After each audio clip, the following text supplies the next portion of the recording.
और वीरेश भी हमारे साथ लगातार वहां से जुड़े हुए हैं। वीरेश, राहुल गांधी को हमने सुना, देखा, पीड़ितों से हालचाल उन्होंने जाना और ये भी मांग की है कि जो मुआवजा अभी ऐलान किया गया है सरकार की तरफ से वो बढ़ाया जाए, और क्योंकि परिवार जो है बेहद गरीब है, हाल सही नहीं है और इसलिए वो चाहते हैं कि जो मुआवजा है उसमें बढ़ोतरी की जाए। रूप से मुआवजे की बढ़ोतरी की बात राहुल गांधी ने कहा है और इसके साथ उन्होंने सरकार पर आरोप लगाया है, उन्होंने प्रशासन पर आरोप लगाया है, शासन पर आरोप लगाया है। राहुल गांधी ने कहा है कि शासन का फेल्योर है, प्रशासन का फेल्योर है, साथ ही साथ मुआवजा बढ़ाया जाए। राहुल गांधी का काफिला निकल रहा है नवीपुर खुद से अपनी जो पीड़ित हैं उनसे मुलाकात करने के बाद।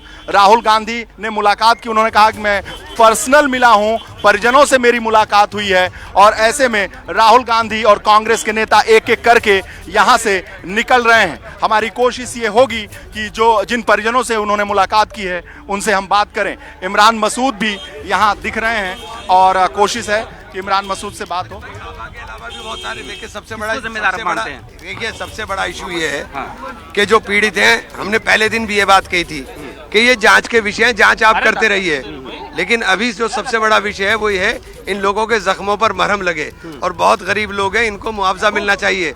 2 लाख रुपया जो है ऊंट के मुंह में जीरे के बराबर है। आप दुनिया भर का पैसा इधर उधर खर्च करते हो, ये इस समय सबसे ज्यादा जरूरत गरीब लोगों को मदद की है। इन गरीब, अरे भैया दोषी आप जिसे मानना मानते रहिए, आप सुनिए मेरी बात, आप दोषी जिसे मानना है मानते रहिए। हमारा मकसद पीड़ितों के साथ अपने दर्द को, उनके दर्द को साझा करना है। सुनिए मेरी बात यार, आप सुनिए ना, हमारा मकसद पीड़ितों के साथ उनके दर्द को साझा करना है। जो चले गए वो वापस नहीं आ सकते, लेकिन उनके दर्द को हम साझा करने के लिए आए। सरकार जांच कर रही है, सरकार जांच कर रही है।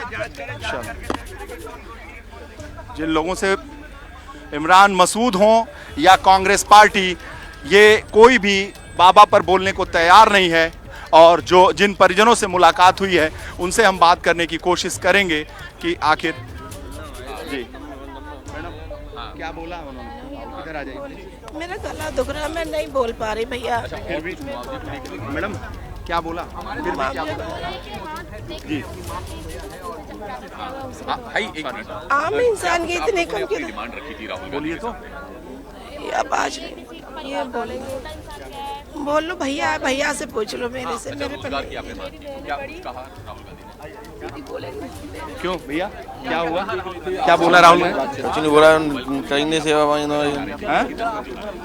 क्या बोला, हाँ बोला, क्या हुआ, मैं बोल भी नहीं रहा, ऐसा हम चक्कर से आए ना, चक्कर से आ गया। अच्छा क्या बोला बेटा, बस आश्वासन नहीं दिया है। किस तरह का आश्वासन, कि आवाज़ उठाएंगे वो अपनी संसद वगैरह में और बात करेंगे मुआवजे वगैरह के लिए कि और ज़्यादा से ज़्यादा मिलना चाहिए। अच्छा, उन्होंने कहा कि हम आपके साथ खड़े हैं। जी बिल्कुल। और क्या पैसा वगैरह की बात की, हाँ वही, कांग्रेस पार्टी से पैसे वगैरह की बात की।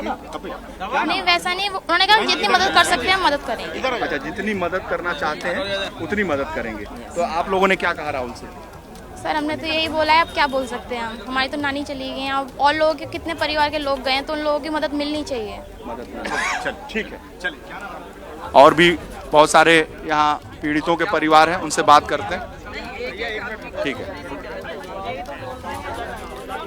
दादी, क्या राहुल जी ने क्या बोला। सांसद जी हैं, अच्छा, एटा से राज्यसभा सांसद है। अच्छा, ये देखिए ऐसा है, राहुल गांधी ने क्या कुछ नहीं पूछा, यही पूछ रहे हैं वो कौन है, वो तुम्हारी। मैंने बोली सास है वो हमारी, सास है हमारे। और क्या क्या पूछा कि संसद भवन में क्या बात उठाएंगे, क्या जो बोल रहे हैं हमारी यहाँ पे वो नहीं है सुनवाई और हम बाहर जाके उठाएंगे। मुआवजे को लेकर भी उन्होंने कहा कि मुआवजा बढ़ना चाहिए, नहीं बढ़ना चाहिए। हाँ बोला था। और कुछ उन्होंने बातचीत की आपसे? नहीं, और कुछ नहीं। और भी हमारे ये बताओ क्या बोला उन्होंने, लगभग उन्होंने क्या आश्वासन दिया आपको। उन्होंने ये बोला था, मतलब ये कुछ दिलवा रहे हैं ना, उनको बढ़वा देंगे। आपकी सास की मौत हुई है। हाँ। अच्छा, क्या नाम है। तो ओममती जी, जो सास है उनका नाम क्या था? उनको नाम है ओममती। उनकी मौत हुई है। हाँ। तो आप लोगों की क्या मांग थी राहुल से? मेरा नाम राधा देवी। ठीक है। और भी बहुत सारे यहाँ लोग हैं जो जिनके परिजनों से मुलाकात हुई है। हाँ प्लीज। ज़्यादा भावुक वो है इस समय। ये यहाँ देखिए किस तरह से बातचीत भी क्या हुआ बेटा? इतना दर्द उनमें बेटा ये था? पापा चलो ना, पापा चलो ना, जाते। ये देखिए जो पीड़ित परिवार है, क्या आपने किसको खोया है? पापा चलो ना, इन्होंने अपनी मां को खोया है, गवर्नमेंट की तरफ से इनकी आंखों में आंसू है, इस परिवार की मां को खोया है इन्होंने। अभी तो हम कुछ समझ ही नहीं पा रहे कि क्या हो रहा है क्या नहीं हो रहा है। राहुल जी ने आश्वासन क्या दिया? उन्होंने दिया कि लोकसभा में विधानसभा में लोकसभा में जो भी ये सवाल करेंगे, जो भी हरसंभव होगी मदद की जाए। उन्होंने दोषी किसको माना? दोषी उन्होंने तो किसी को नहीं अभी कोई नहीं माना ना?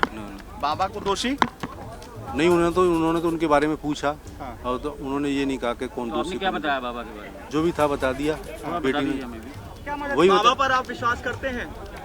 अरे जब कोई काम हमारा हो गया था तो इसलिए विश्वास भी करने लग गए थे उन पर। आप भी गए थे सत्संग में? अभी विश्वास है? आप किसी भगवान को मानते हैं, अगर आपका काम अच्छा हो गया तो वो भगवान है, अगर आपका काम बुरा हो गया तो भगवान बुरे हैं, तब भी तो आप मानते ही हो ना उन्हें। तो आप अच्छा मानते हैं या बुरा मानते हैं?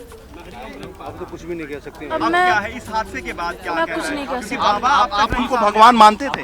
क्योंकि उनकी वजह से हमारे घर में काम लोग बचे भी हैं। अब ये नहीं कह सकते कि उनकी वजह से बचे हैं ना, मैं ये कह सकती कि उनकी वजह से मरे हैं। जिसका टाइम होता है वो चला जाता है।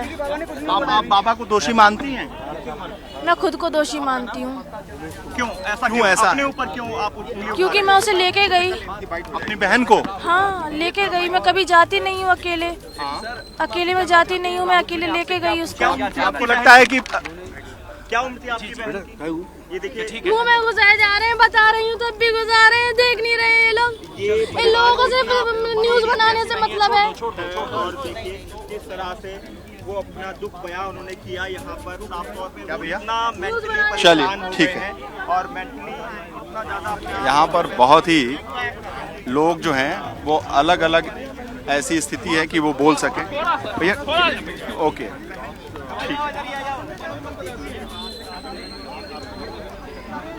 काम करती थी, उनकी चाची एक्सपायर हुई इसमें आज से। नहीं, हाँ मैं यहाँ बोला राहुल जी ने ये बताया कि संवेदना उन्होंने दायर की है और मुआवजा बढ़ाने की बात की और जो पीड़ित बच्चे को हर संभव सहयोग देने की बात कही है उन्होंने।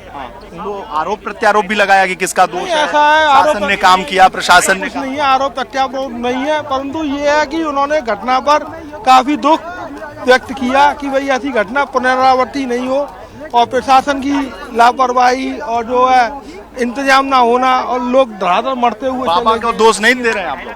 बाबा का क्या, एक बार लाइए कि बाबा तो जो कह रहे हैं कि भाई हम तो प्रत्यक्षदर्शी नहीं, ये बता रहे हैं कि बाबा जो है ना बाबा तो केवल निकल चुके थे, वो तो हादसा जो उनकी चरण धूल लेने के कारण हुआ, बस ये बता रहे हैं बस। अच्छा, गीली मिट्टी वगैरह थी, उस पर धड़ाधड़ लोग गिरते हुए चले गए, ये कैजुअलिटी हुई। तो फिर मतलब आप बाबा को दोषी नहीं मान रहे? बाबा का इसमें दोष क्या है? ऐसा कोई रोल नहीं? आप चले जाते हो या कोई हादसा हो जाता तो आपको दोषी मानेंगे? हम नहीं मानेंगे ना। मान लीजिए आप ही रुको कर रहे हैं। विदेशी लोगों के मन की बात है, कोई बाबा को दोषी मानता है तो कोई बाबा को दोषी नहीं मान रहा है। बहुत धन्यवाद आपका तमाम बातचीत करने के लिए। और राहुल गांधी को भी आपने सुना, जिनका ये साफ तौर पर कहना है कि जो हादसा हुआ है उसका जिम्मेदार प्रशासन है और ज्यादा से ज्यादा मुआवजा पीड़ितों को मिले, ये भी उन्होंने मांग की है।